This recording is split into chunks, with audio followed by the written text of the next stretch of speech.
Welcome to the Pander Bros podcast, where we talk comics, movies, and cross-media storytelling. This episode, we talk about working with legendary indie comic book writer Matt Wagner to draw his series Grendel Devil's Legacy, originally published by Comico Comics, the 12-issue series that launched our career in the burgeoning indie comics industry. It was here that our collaboration hit its stride, challenged us creatively and professionally, and opened up new doors into an industry where we had to make our way with little to no experience. All right, hi, welcome back. We are the Pander Brothers. I'm Jakob Pander. I'm Arnold. And today's episode, we're going to be doing a little journey into the Wayback Machine on the making of Grendel Devil's Legacy. Okay, quick synopsis. Grendel Devil's Legacy is a study of rage that follows the story of Christine Spar. When her only child, Anson, is kidnapped and killed by an ancient kabuki vampire named Tajiro, it triggers the violent legacy of Spar's bloodline as she dons the mask of Grendel in a quest for vengeance. So now we had this job, and there was going to be an inker. We were just providing the pencils, and we were getting these. We got the first script from Matt Wagner, and which was a really super interesting thing because we were expecting like a full script with a dialogue and the whole deal, and what shows up in this little manila envelope is a very few pages and just these very brief descriptions, like a paragraph long description of the next 3 pages. This is the general action that will happen, and whether it was a conversation scene or an action scene, and it would be like these 2 characters start by hearing some news, some bad news, then they have there's a tense argument, and then the one person leaves and the other person is left crying. Some kind of like very broad. And I do remember the first issue script being a little more comprehensive, having some script in it, but it wasn't like verbatim. It was like maybe a couple of pieces of dialogue, right? But they were still playing it a little like, here's the story, and and you see that in the first issue. It's a little more. We were tight. Everything was kind of playing it a little like, okay, let's we're still feeling each other out, and so we weren't given a ton of freedom right out of the gate. And it was kind of a stress. As 2 young artists, it's like feels really like stressful, high pressure. You want to deliver, and are we good enough? It was a combination of things. I remember it was like we were excited, we were stoked to just be getting paid to draw this thing, and then there was enough distance from, say, like working in a comic book store and being, having those voices in your head of, what a comic book should be or shouldn't be, an indie comics versus underground comics versus mainstream comics, which at that point we weren't even thinking that we would ever be part of that. And we were, in underground comics, quote unquote, we're still kind of like those comics that were on the fringes that were sort of informed by Zap and all that, but they were sort of really what was happening on the West Coast with like, in the Bay Area with Kitchen Sink Press, and what was happening up in Seattle with Fantagraphics, and great comics like Love and Rockets and 8 Ball and things that we were loving, and so there was a real zeitgeist of like new voices, indie comics or underground comics starting to influence really the beginning of the kind of creator-owned era. Yeah, the creator-owned era and voices. To explain the creator-owned era is like prior to that, Marvel and DC and these major corporate, publishing companies would hire you to either write or draw, and then, it was a work for hire contract, and they owned everything you created. Right. And these smaller publishers popped up. They said, well, look, we're going to print this stuff and publish it, but you will, as the artist, retain the copyright for your characters, because really that's what Comico was doing. I mean, they were offering creator-owned things, and so it was really Dave Stevens was right in there, of course, the great Dave Stevens who created Rocketeer, and that was a Comico book that was already there was another publisher called Pacific Comics, and they were doing Rocketeer, and then when Comico formed out of Philadelphia, then he moved over there, where Matt Wagner was, and a few other. I think a handful, and then they were of creators, and then there were like these. They were actually licensing the manga, like the Robotech stuff.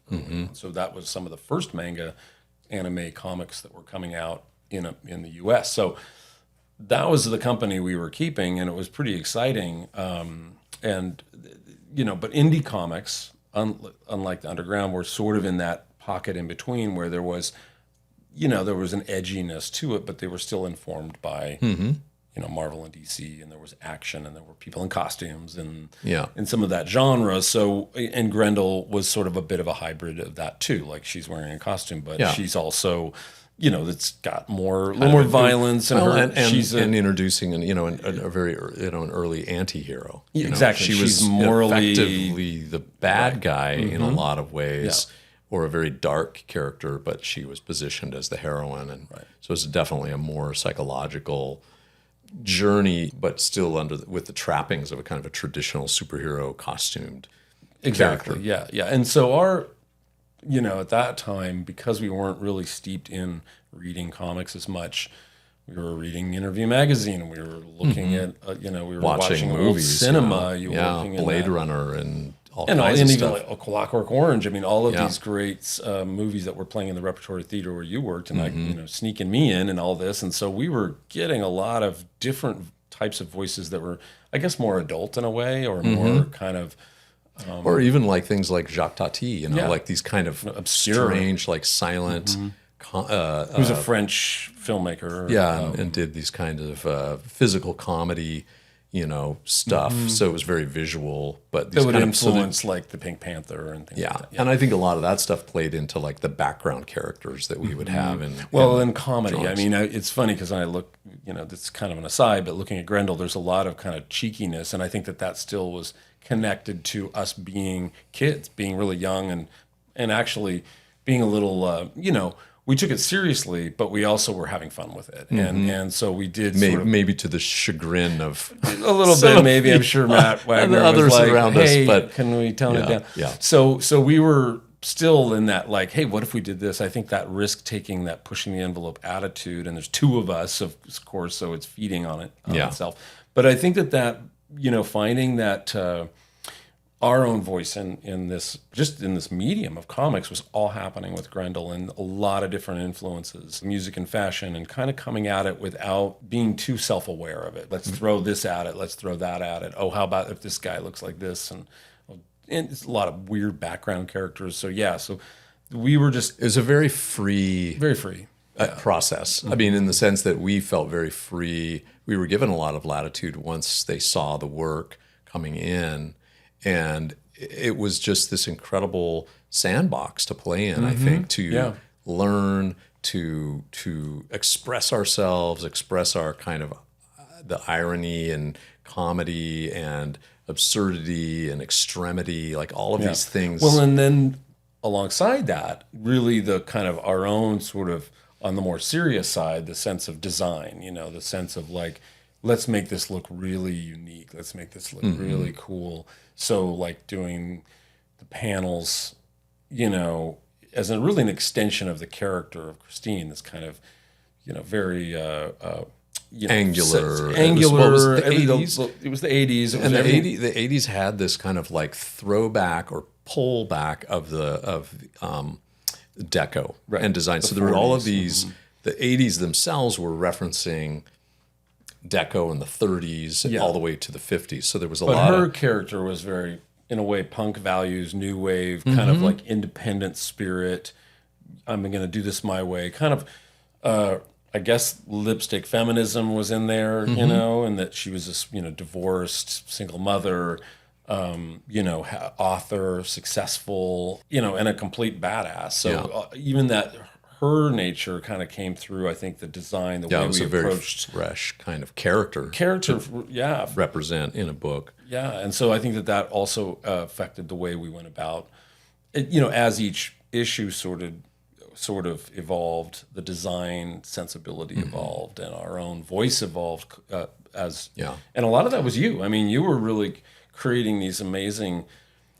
Structures within the, the panels. I mean, I think it was easy for us to kind of like sketch it out that way, to kind of, interpret these scripts and have this looseness and not get into this, a panel has to look this way, or, it has to stay contained. Yeah, it wasn't really like, let's do these, vertical and horizontal, panel gutter lines and put all these little drawings in boxes, but it was really like big diagonals or looking at, a lot of horizontal panels. I think we were thinking almost just subconsciously in the kind of CinemaScope visual composition. So that happened a lot. I do remember that there was also a lot of really pushing different kinds of points of view, visual points of view, bird's eye view, worm's eye view, really extreme perspectives, things popping out literally out of, well, not literally, but visually out of the panel. But enhancing that by actually casting shadows on the gutter so that they became lines. a positive space, not a negative space. Yeah. So there was a lot of experimentation, and I think part of that was just to entertain ourselves, because I think the other aspect of drawing comic books is there is a lot of repetition, or a talking scene is a talking scene. And so how do you make two people talking constantly interesting? And so by utilizing graphic design, panel layout, thematically approaching the panel layout based on what was happening. So there might be a kind of, a more violent scene might have more jagged panels. A more kind of quiet, delicate scene might be like these vistas that were horizontal panels. There was a sex scene, seduction scene that was actually phallic, and that the one page was like kind of designed around like a V, and the other one was like this kind of arched erection panels. Yes, exactly. But but then there were also, I remember there were times where like there'd be an argument. I remember there was a scene where Christine and Brian are arguing, and we did these really tight panels. So they're like, it was this sense of being really claustrophobic and kind of, this tension in just the visual tempo. And at that point, I think by the second or third issue, we didn't even know what the dialogue was because that was the other. Matt was letting things be a little very freeform, very broad in terms of just describing the general action, and then us just going to town and really kind of putting these characters. It was almost like an improv where we were, in a way, these kind of proxy actor, performer, improvisational performers, manifesting that through the drawings of the characters, but it was as if we were making a silent film. And then months and months later, we would see that first issue arrive and crack that open in our hands. And suddenly it was filled with Matt's dialogue. And it was so interesting because it was almost jarring, because even though we didn't write any dialogue, somehow we, kind of manifested these projected into these characters our own kind of psyche and kind of voice. And tone. And, the tone, not literal words, but the tone. And so it was kind of cool to just that level, like we were collaborating just visually. And then there was this other collaboration, which was with Matt and, collaboration. And Jay Geldof inking the work, which was happening simultaneously. And so we were seeing that, evolution of the work. And how that kind of enhanced yet transformed the work, because I feel like your figure art pencils were very soft and fluid, and I mean they were angular,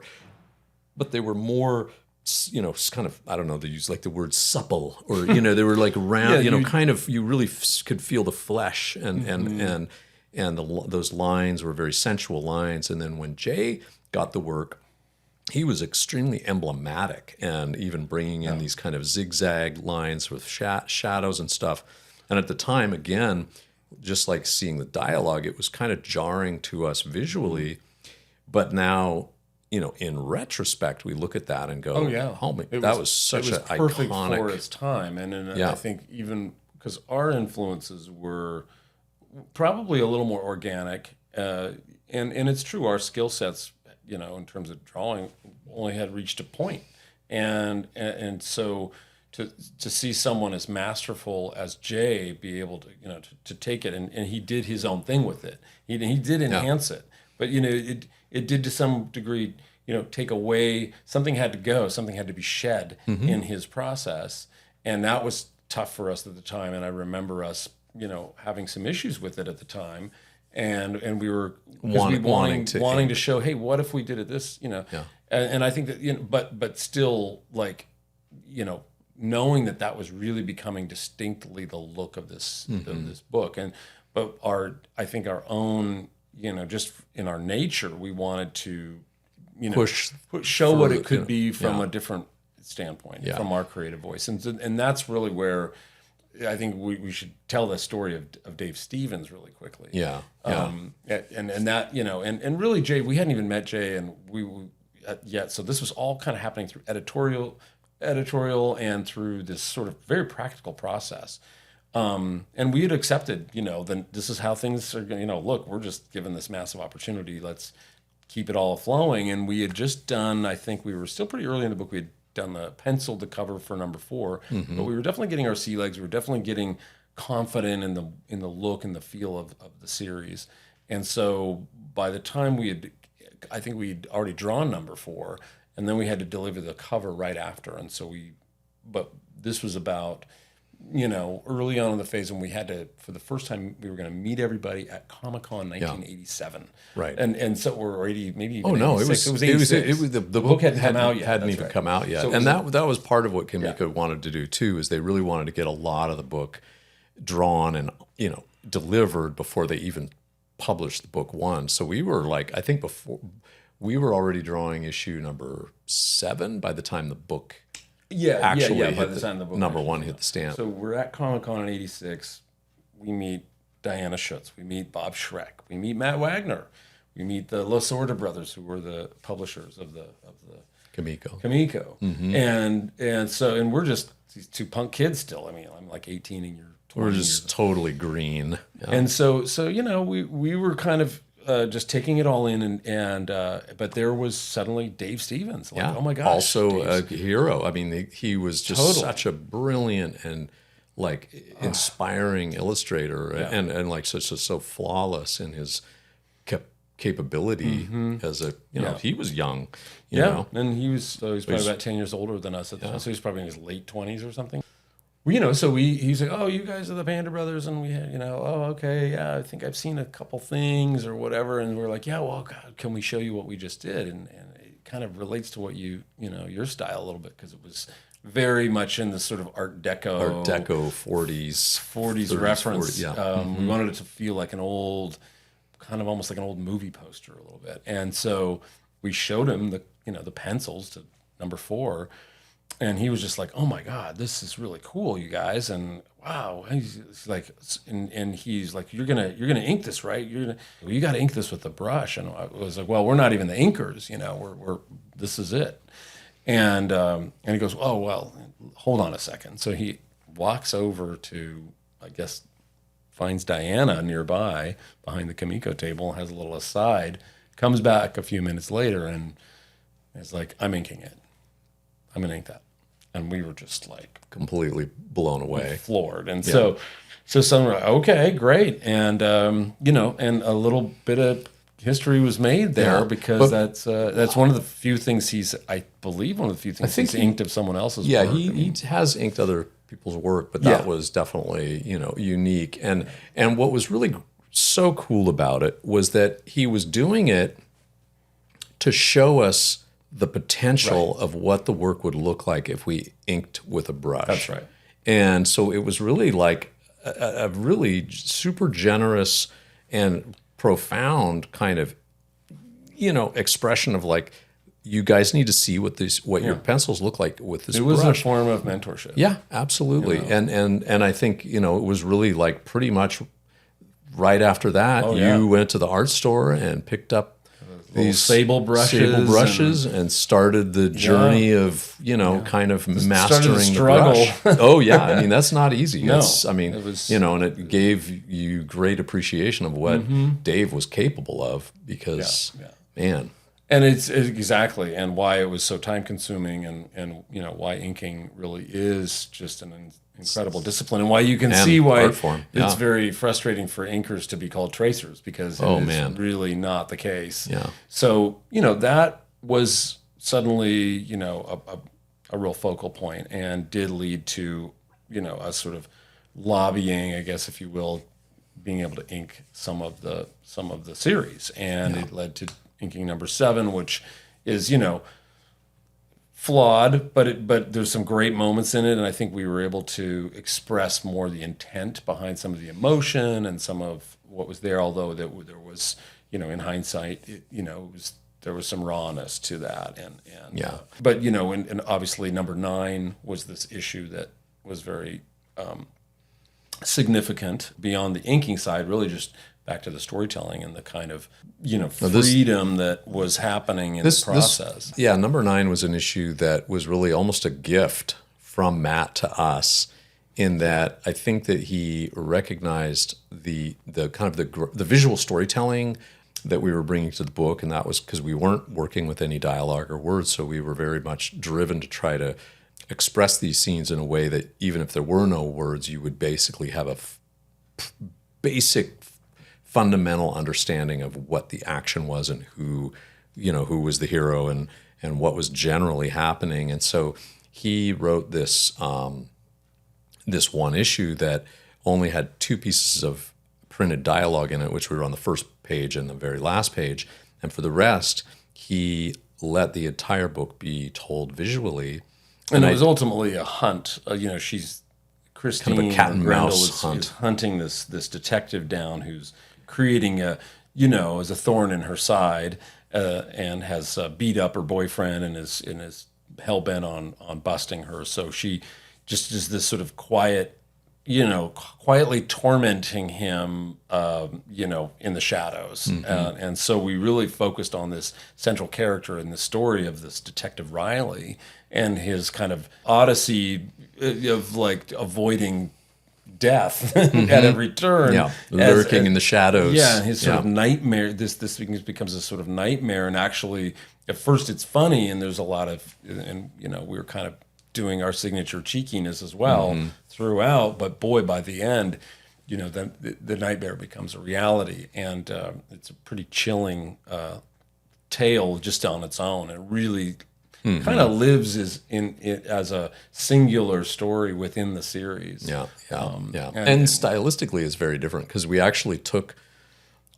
Well, there are some kind of breaking the fourth wall or kind of playing with the panels and things, but by and large, it was probably the most formal issue that we did, and we also, I think that we made the choice to do photo reference in this particular issue because we wanted to make it very personal, make it feel like a real person. Like the drawings that we were doing up until then were very stylized and very like almost like fashion illustration drawings. They weren't like very hyper realist illustrative figure art. It was that particular character was kind of being shaped as a supporting character. He was sort of coming into the story abruptly. Really, he kind of shows up. And so we really didn't we were starting to design him, but he was very off the cuff. He was kind of a little wild looking. So almost like a kind of Deckard from Blade Runner. He had the long, trench coat, and the kind of surly kind of a little surly, kind of cigar chomping, but he had this kind of unhealthy look to him. Yeah. But he wasn't really like human in a sense. He was a little archetypal. Yeah. And so it's true. We needed to kind of humanize him so that the guy that was really the hunter becomes the hunted, and we wanted to have kind of a sense of empathy for him to really feel like, oh, this is a real guy being hunted, and this is really a real situation. And so we actually connected with a friend of ours here in town and went out and just did like, I don't know, a whole day or more. Well, he was in college, and he's a young guy. We actually aged him a bit in the drawings. Yeah. But so he was a young friend of ours. But he was a good sport, and we had him do all this crazy stuff because we were all just, having fun. And and really play out all of the scenes. Yeah. So like every image in that is we staged and had him play out the action.